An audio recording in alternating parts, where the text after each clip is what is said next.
Hey everybody, welcome back to the Plays and Fades YouTube channel. I'm your host Gordo Gambles and welcome back to another best bet video. This time for UFC Vegas 80. We are back after a well-deserved week off and we're back ready to try to make some money. We were successful in doing so last week. Looking forward to being successful again to the best of our abilities. As always, we are going to cover our favorite moneyline play, typically an underdog, our favorite parlay to go over there and build a bankroll, and our favorite long shot prop bets.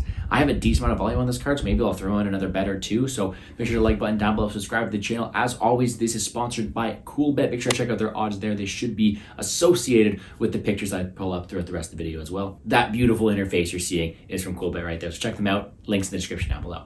But as I mentioned, there is a few plays I do like on this slate. So let's start off with our favorite money line of the week. And yes, there's a few underdogs I might end up betting personally. So if I did choose one to think about here, it's going to be tough to narrow it down. I think Belbita is live at her price tag. I think Alex Morono is live at his price tag. But if I have to go out there and I have to give you guys one this week, it's going to be Mr. Felipe Lins. Yes, when I go out there, first of all, I want to say please bet responsibly because this is a very, very risky fight. We have a guy on one side of things, Ion Cutelaba, who is very dynamic, very explosive, a ton of these first round finishes. But the story with Ion has been if he cannot get his finish early on, he tends to fade down the stretch. He's been finishing a lot of his losses here, and although he does go out there and average 4.75 takedowns for 15 minutes, that only taxes cardio more. And when we see him go out there, push such a heavy pace and not get that early finish, he does typically get finished in that second round. And yeah, there's a world where he goes out there, gets the first round finish. I just don't think that this price tag here really reflects that. Ion Cutelaba is sitting anywhere from -140 to -150 by the time this video is going out there, and has kind of been even climbing more towards a better price tag. Although very live for a first round finish, I don't trust his cardio, I don't trust his durability, and I do think he has a guy in front of him here who is making the proper improvements. Yes, Lins at heavyweight was not something you really want to go out there and back at a high clip, but he's won his last three. He's shown that he's finally maybe getting back with the right doctor here, putting more heart into the game. And I do think that Lins is going to have the physicality here to uphold that offense that Cutelaba is going to bring his way. Lins is very confident on the ground, has a lot of power in his own right, and what I have seen from him is him going the distance 2 of his last 3 bouts, showing he has the cardio to go out there and do so, whereas Cutelaba might not. All this to say, although this is a very, very close fight, I don't think this line should be this wide. I think if anything, Lins should be -120, -125 here, not plus money, whatever he is. Just considering he's the more reliable of the two, has power in his own right, and Cutelaba is a guy with the cardio and durability we can't really trust at a high clip. So amongst many, that is one underdog I'm liking this week for sure.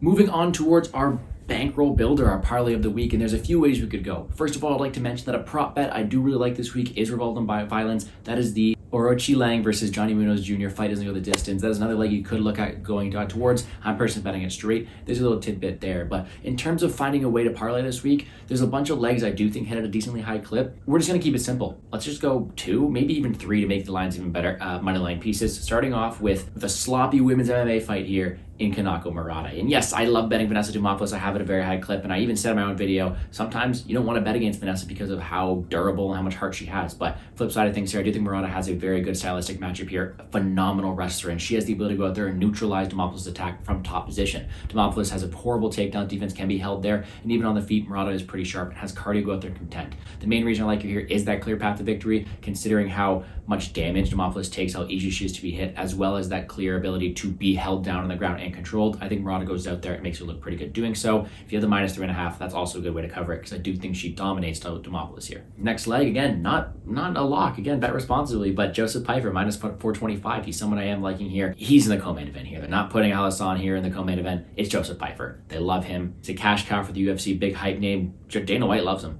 And they love him so much, he's a big favorite in co-main event here against a guy who has his own flaws. Alisson has a ton of power. He has won almost all of his fights by first round knockout. And again, that's going to be the risk here. But I do think that Pyfer has all the advantages. Bigger guy, I think he's quicker to the punch, has a lot of power in his own right as well, but also has a very, very good ground game to go there and capitalize off the weaknesses that Alisson may have there. Overall, I just think Pyfer not only has him covered, but is the A side in this matchup, allowing him to be a large favorite, and I like him at this spot. And then the last leg of the 3, again, we're keeping these breakdowns short because it is pretty juicy. If you rather go with just 2 of the 3, you'll get a decent line anyways. But the third one is going to be Grant Dawson, main event time. And yeah, Bobby King Green is someone who you don't always want to go up against. But Grant Dawson's been on a mission. He's still unbeaten inside the UFC despite that draw there. So he is someone who is in the right mindset. He's someone who is going towards the top and has a perfect stylistic match, in my opinion. He has the ability to go out there, land takedowns at will, and control Bobby Green for the course of the fight. Bobby Green can be taken down, he can be controlled, and Dawson has shown a great ability not only to go out there and land the first takedown, but continue attempting them until he's able to get to the guy to the ground. Great control. He went out there and just dummied Demirez Magulov last time. This is why we're getting such a big price tag. The concern for him is the cardio. but ever since changing camps here, he has been able to go to the cage with a better mentality, better mindset, and better overall ability to go the whole fight. I do think he is the side set up for success here, and being the A side, being the guy with this clear path to victory, I do think he gets this done. I do like him at this price tag. Now that's just to build a bankroll. Again, not locks, but if I had to choose things to go out there and parlay, that's what I would do. I also think the under in the Linz Kutalaba fight, as well as the under in the Dober Glenn fight, are good paths as well. But if I had to choose any, it'd be those three right there.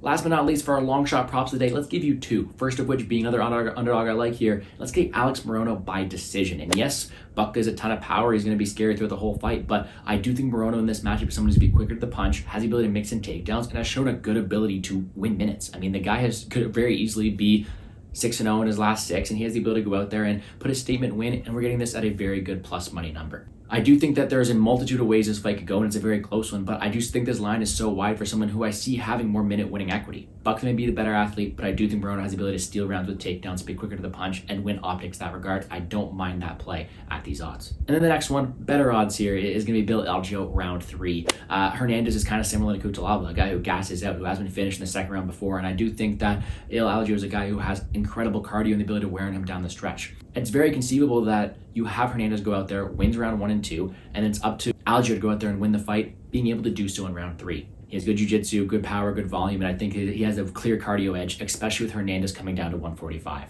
I think Algeo wilds him here, and this price tag is just way too good to pass up. That is our long shot prop of the day. But that's going to do it for us here on the Plays and Fades YouTube channel. Let me quickly recap what we have so far. We're taking Felipe Lins as our underdog this week. We then have the combination of Murata, Dawson, and Pfeiffer for our 3 legs for the parlay this week, or you can just take them 2 and pay a little bit of juice. Those are 3 legs I like the most. Long shot wise, we have Bill Algeo round 3 and Alex Morono by decision, as well as we even gave in a prop I do like a lot this week in a Richie Lang versus Johnny Munoz Jr. fight. Doesn't go the distance. I really do like that play as well.